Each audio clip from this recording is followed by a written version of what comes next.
Good morning. We're at Authors to Authors Conference, and my name is Catherine Flanagan. I'm the Vice President of Communication for the Brevard Author Society. And with me right now is Kandi Siegel. How you doing? It's nice to have you here. I'm so glad you could make it. She has a number of books out in several different genres. And she was just telling me that she has a logo, and that's how she promotes herself. Would you like to tell me a little bit about that? Books for the whole family, because I write from preschool all the way up to adult. So I write for the whole family. So whoever comes over to my table, there's a book for them. That's covering the whole scene. Enchilada, yeah. Yes. So what different genres do you write in? I have for preschoolers, and then for the elementary grade are the chapter books and nonfiction stories. And then I have a cookbook that was just published about a year ago, from appetizers to desserts.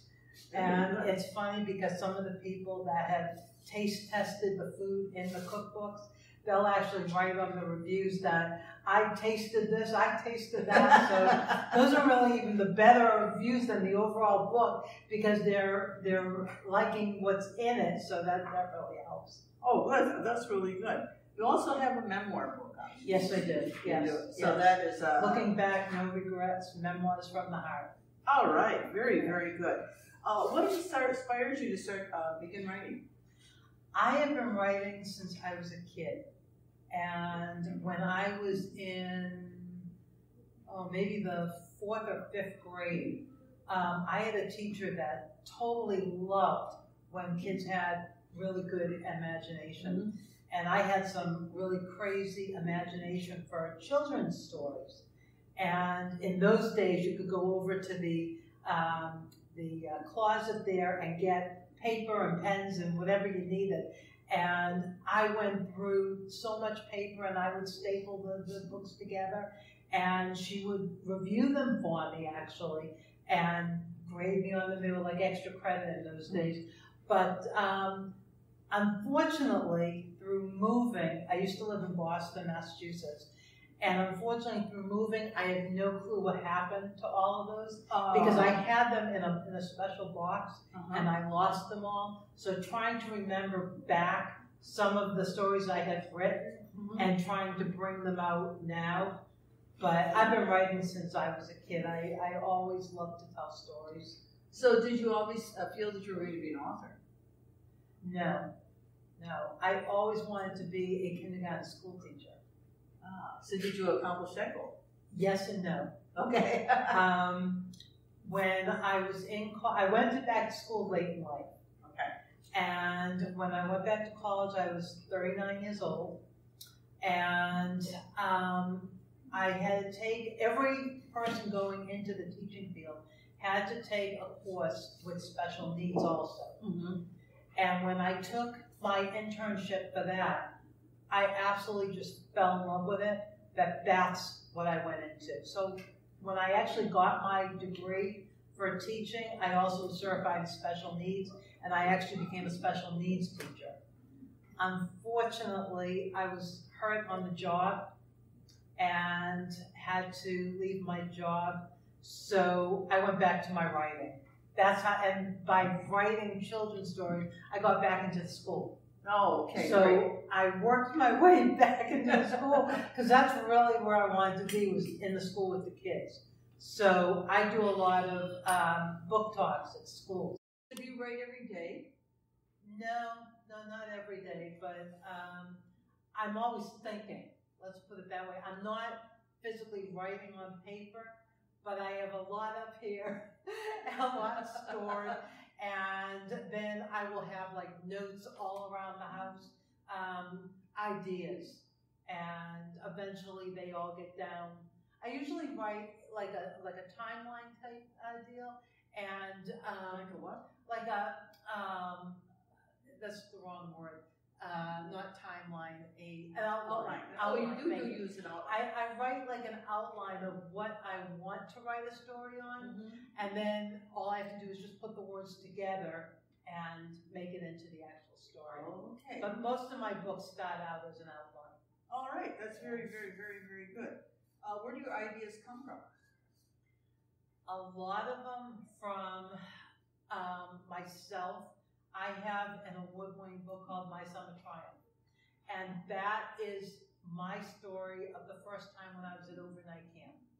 Okay. So a lot of the stories are based on myself. Well, that's good. That's good. What award did you win for that? It's called the Bragg Medallion.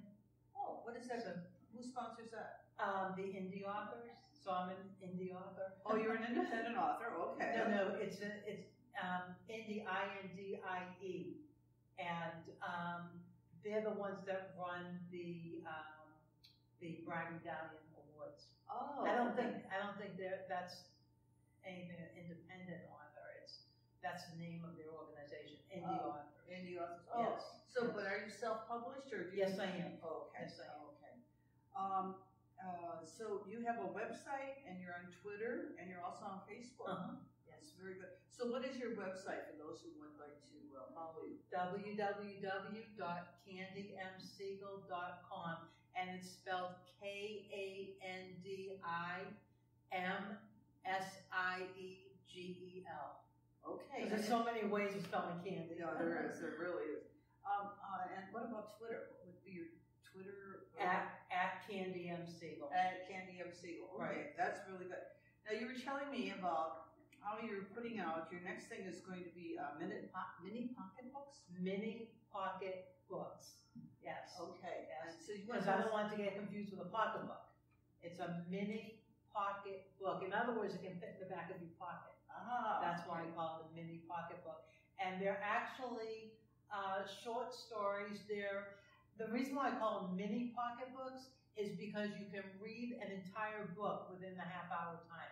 So when I sell them, I tell people that you can read them while you're waiting for your child to get off out of school, a lunch break, waiting in the doctor's office. So you don't have to put a bookmark in there and save for another time. It's a good story where you get from beginning to the end all in one little clump. Oh, that's really, really good.